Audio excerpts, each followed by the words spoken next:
Boa tarde. Novamente estamos aqui para dar início ao estudo dos livros da série psicológica de Joana de Ângeles.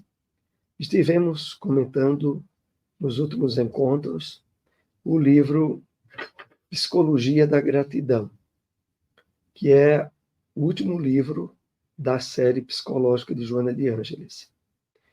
Hoje iremos abordar a primeira obra da série psicológica de Joana de Ângeles, a obra Jesus e a Atualidade. Estaremos dando início a esse estudo porque, no início de nossos encontros, aqui lembramos que os vídeos de todos os estudos anteriores se encontram em nosso canal no YouTube. A obra Jesus e a Atualidade não haverá sido objeto de análise nesses estudos. E por isso nós estamos hoje iniciando esse livro. O tema será a apresentação do livro e o primeiro capítulo, Jesus e a Atualidade. Mas, como sempre, iniciamos com um breve comentário de uma mensagem do Espírito Emmanuel.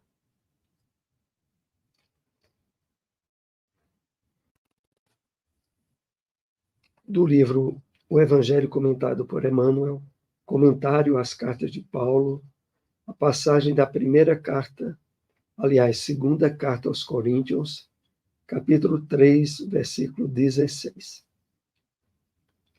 Separamos aqui um parágrafo do comentário de Emmanuel. Não é fácil rasgar os véus que ensombram a mente humana. É que lhes falta a verdadeira transformação para o bem, com o Cristo, e para que sintam efetivamente a vida eterna com o Senhor, é indispensável se convertam ao serviço de redenção.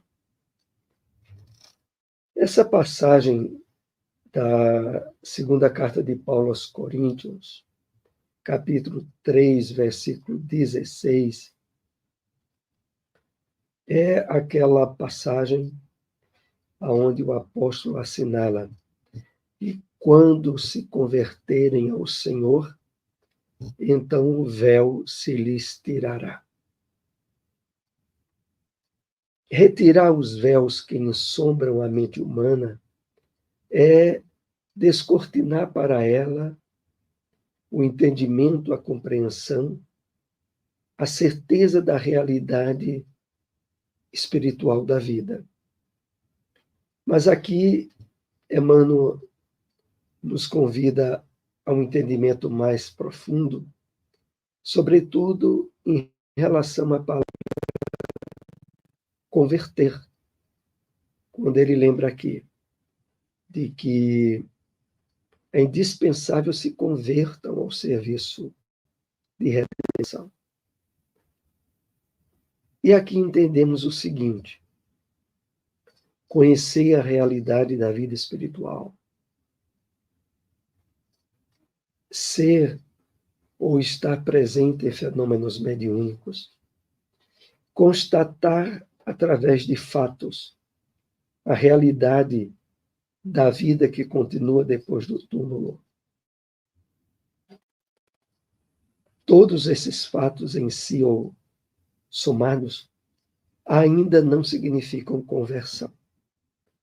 A conversão, de fato, se efetiva quando o conhecimento da realidade maior da vida estabelece renovação de atitudes e de comportamento, ensejando ao espírito reencarnado o renascer da água e do espírito, né?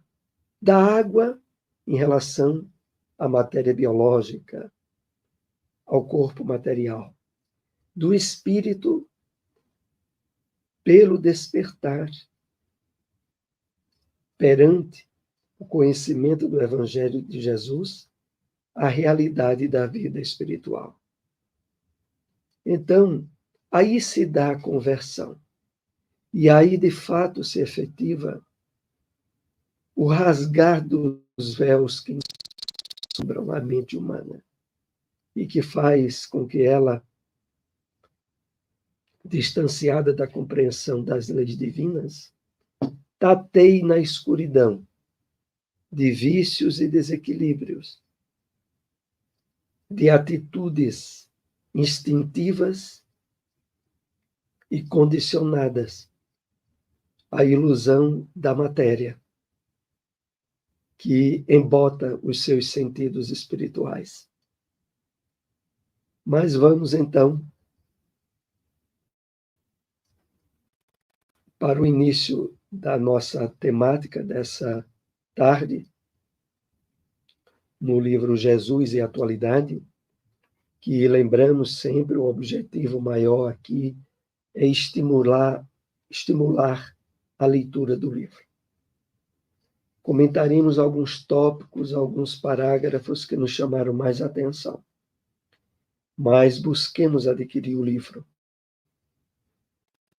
O livro Jesus e Atualidade, como dissemos a princípio, é a primeira obra publicada da série psicológica de Joana de Ângeles. Apesar de que não há, para a compreensão da série, a necessidade de seguir a ordem da publicação dos livros. Independente do livro que temos adquirido da série psicológica, ele nos levará a uma compreensão dentro do conteúdo que ele traz, sem haver a necessidade da leitura dos anteriores. Então vamos agora para o primeiro tópico que separamos para o estudo dessa tarde.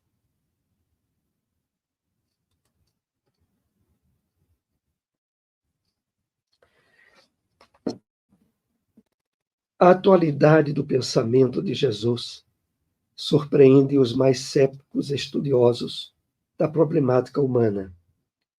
Profundo conhecedor da psique, Jesus penetrava com segurança nos refolhos do indivíduo e descobria as causas reais das aflições que o inconsciente de cada um procurava escamotear. Esse conteúdo faz parte da introdução do livro. Separamos aqui alguns slides da introdução e depois do primeiro capítulo da obra. Então é muito importante refletir sobre esse início que Joana nos convida a meditar. A atualidade do pensamento de Jesus surpreende os mais céticos, aqueles que mais duvidam dos estudiosos da problemática humana.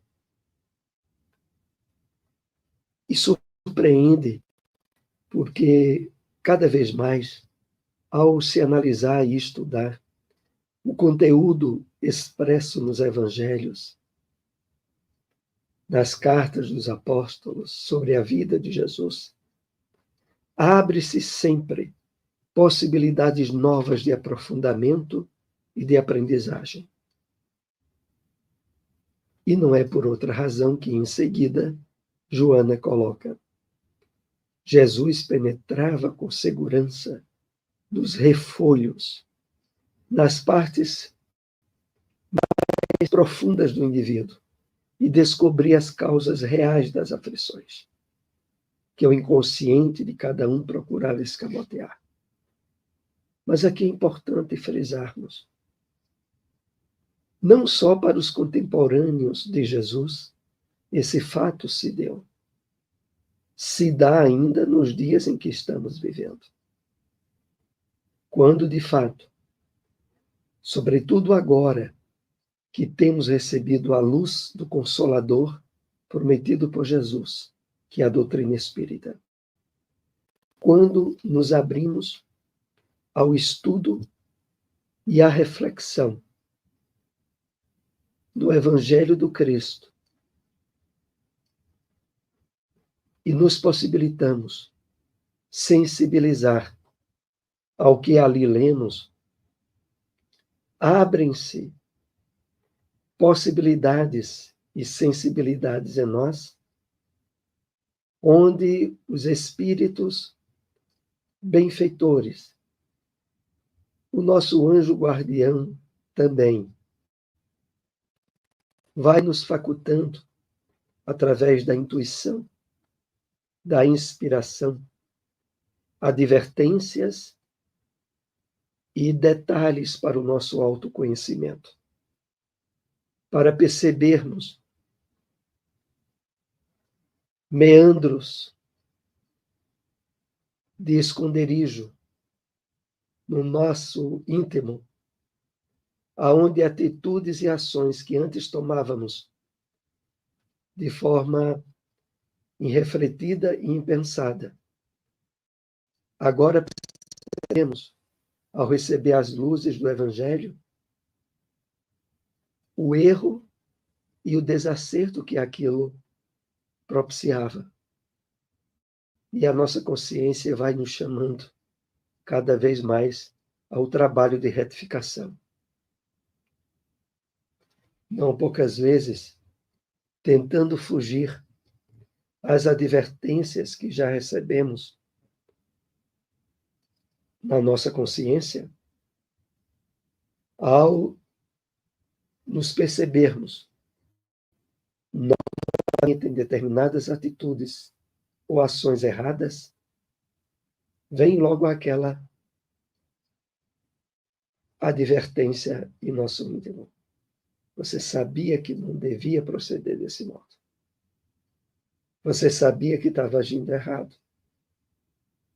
Então, apenas para contextualizar o que Joana aqui nos coloca, o trabalho de identificação de causas sutis, de sofrimentos, de desequilíbrios que ainda manifestamos, vai sendo trabalhado pelo Evangelho do Cristo em nós, nos dias atuais. E mais ainda agora que estamos nos abrindo à psicologia espírita, psicologia de Joana de Ângeles, que vai abrindo mais os véus que encobriam a percepção que agora podemos ter de detalhes da nossa vida espiritual, que precisam ser trabalhadas, que precisam ser melhoradas. Prossigamos. A atualidade necessita urgentemente de Jesus, descrucificado, companheiro e terapeuta em atendimento de emergência, a fim de evitar-lhe a queda no abismo.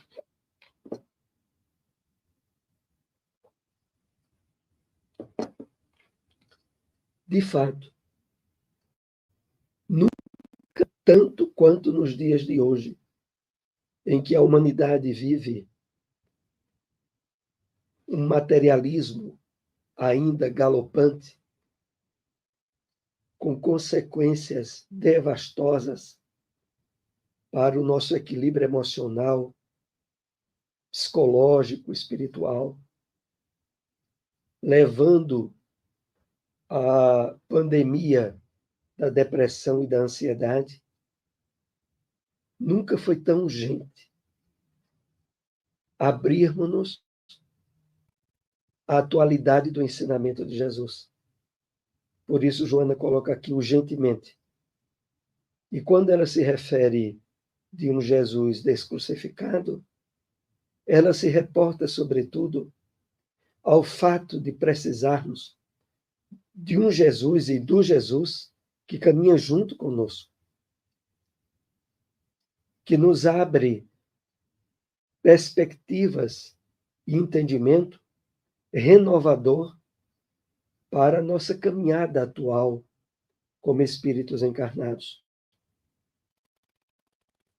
que não está mais retido e preso ao convencionalismo religioso aonde muitas pessoas, sabemos disso, tentam sabotar as advertências da consciência através da prática condicionada ou ritualista dentro de determinada religião.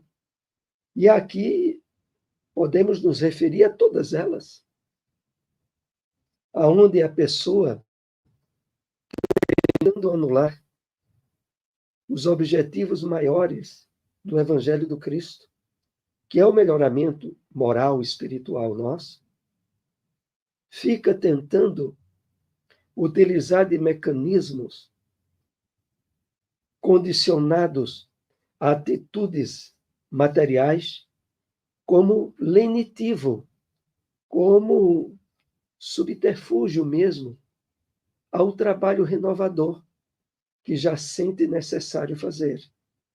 Então, no final, quando Joana aqui diz, a fim de evitar a queda no abismo, podemos também nos reportar abismo aqui como as quedas em processos depressivos, obsessivos e de síndromes relacionadas à ansiedade.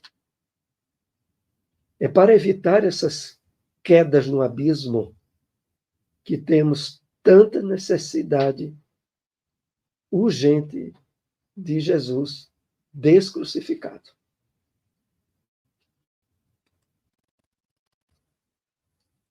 O processo de evolução constitui para o espírito um grande desafio. De degrau em degrau, ascende, caindo para levantar-se, atraído pelo sublime tropismo do amor. Ainda estamos analisando a introdução do livro. Reflitamos agora.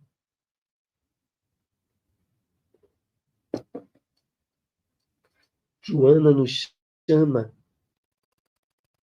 a estar atento ao fato de que o processo evolutivo que se dá nas nossas idas e vindas ao corpo material constitui para o espírito um grande desafio. Sobretudo por estarmos no mundo de provas e expiações. Nós não estamos na Terra em um país de férias, ou para nos envolvermos de forma desequilibrada na busca desenfreada do prazer, da satisfação dos instintos, alienando-nos das verdadeiras necessidades que o nosso espírito traz. Não. Aqui nós estamos num grande desafio. De degrau em degrau ascende, caindo para levantar-se. E quando Joana aqui diz, atraído pelo sublime tropismo do amor, o sublime tropismo que ela se refere são a ascendência, a crescer, a presença da lei do progresso em nós, a nos estimular na conquista de patamares, de degraus evolutivos. E é tropismo do amor porque é como se fosse a energia do sol para a qual as plantas se dirigem, estabelecendo a necessidade de usufruir da energia solar. Nós temos a necessidade dessa conexão profunda com os objetivos das leis de Deus, com o Cristo interno que está em nós. É a isso que Joana se refere com o tropismo do amor. Suas heranças ressurgem, procurando retê-lo na área estreita do imediatismo. em nível inferior de consciência, onde apenas se nutre, dorme e se reproduz, com indiferença pelas emoções do belo, do nobre, do sadio. Aqui começamos no primeiro capítulo do livro, aí tecendo a compreensão que o estudo da obra vai nos levando. Primeiramente, quando Joana diz: suas heranças passadas ressurgem, emergem do nosso psiquismo, do nosso inconsciente. Experiências e hábitos, ações que marcaram o nosso psiquismo, procurando nos reter na área estreita do indivíduo. De fato, o passado que trazemos nos conecta mais facilmente com vícios, desequilíbrios e crimes, aos quais há uma tendência de estabelecermos sintonia e retorno a comportamentos que não estão mais em conexão com os objetivos da nossa encarnação atual. Por isso, Joana diz em seguida: em nível inferior de consciência, no inconsciente, onde apenas se nutre, dorme e se reproduz, com indiferença pelas emoções do belo, do nobre e do sadio. Exatamente o que ocorre com todas as pessoas que ainda não dão conta da necessidade do alimento espiritual, de começar a trabalhar a percepção da vida que não se limita aos sentidos físicos do corpo, cujos objetivos não podem se limitar à alimentação, ao sono e à vivência do sexo.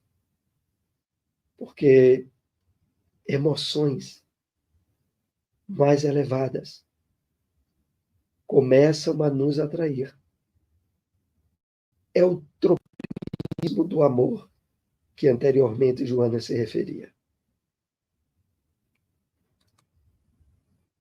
Anestesiado pelas necessidades vegetativas, busca apenas o gozo, que termina por causar-lhe saturação, passando a um estado de tédio que antecipa a necessidade premente de outros valores. Realmente, há nessa grande humanidade que ainda não despertou para as necessidades do espírito, uma busca por anestesiar-se, limitando a sua vida aos objetivos puramente materiais. Mas boa parte dela já vai notando uma saturação, já vai notando um certo tédio naquilo que percebe não mais preencher seus objetivos de vida. É nesse estado que vai começando a abertura para a libertação dos véus, né, que encobrem o entendimento humano. E as aberturas, a busca do alimento espiritual, que de melhor qualidade encontramos em abundância no Evangelho de Jesus.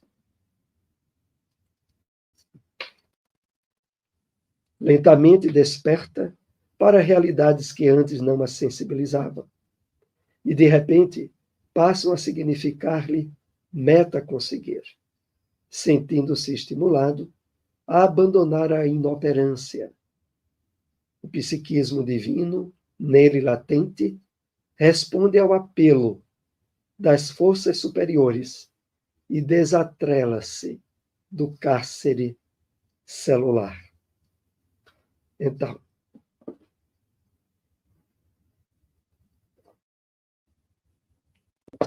vai se estabelecendo um despertar para objetivos superiores da vida. E que nada mais é isso que o psiquismo divino que todos nós trazemos. Nele latente, responde ao apelo das forças superiores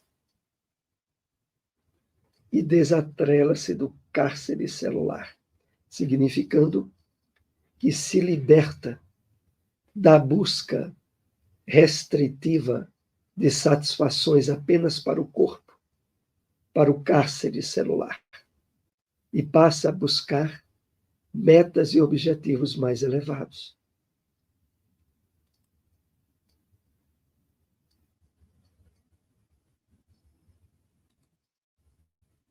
O primeiro desafio, o de penetrar emoções novas, o atrai, impelindo a tentames cada vez mais complexos, portanto mais audaciosos.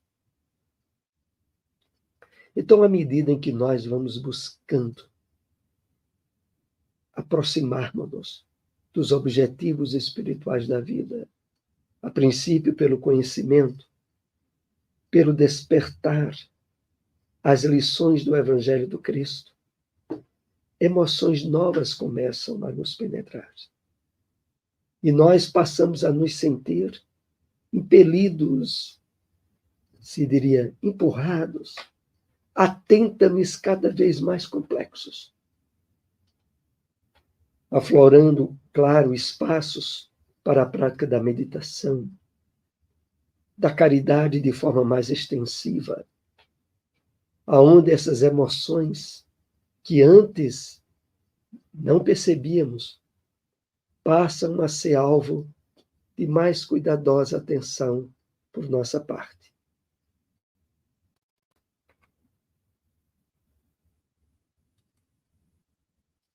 Experimentando este prazer ético e estético, acostuma-se com ele e esforça-se para novos cometimentos que, a partir de então, já não cessam, desde que, encerrado um ciclo, outro prazer se abre atraente. Então, experimentando esse prazer ético e estético, é isso que nós somos chamados a desenvolver sentidos psíquicos que têm uma efetiva conexão com os neurônios que nos causam satisfação e prazer. Mas agora, de forma sublimada, passamos a perceber um certo nível de bem-estar íntimo quando ajudamos alguém, quando passamos a perceber um novo entendimento de vida que responde aos questionamentos que antes tínhamos insolúveis. E daí, então, já não cessam, desde que encerrado um ciclo, outro prazer se abre atraente dentro dessa perspectiva de despertamento do nosso eu profundo, do nosso Cristo interno, percebendo que há metas e objetivos muito maiores, mais satisfatórios e mais prazerosos do que aqueles que antes tínhamos, apenas limitados aos sentidos puramente físicos. Nós estamos chegando agora à conclusão dessa primeira parte da análise do livro Jesus e a Atualidade. Agradecemos a todos que nos acompanham, que venham nos acompanhar. Se possível, compartilhem essas informações. Até o próximo estudo. Uma boa tarde a todos.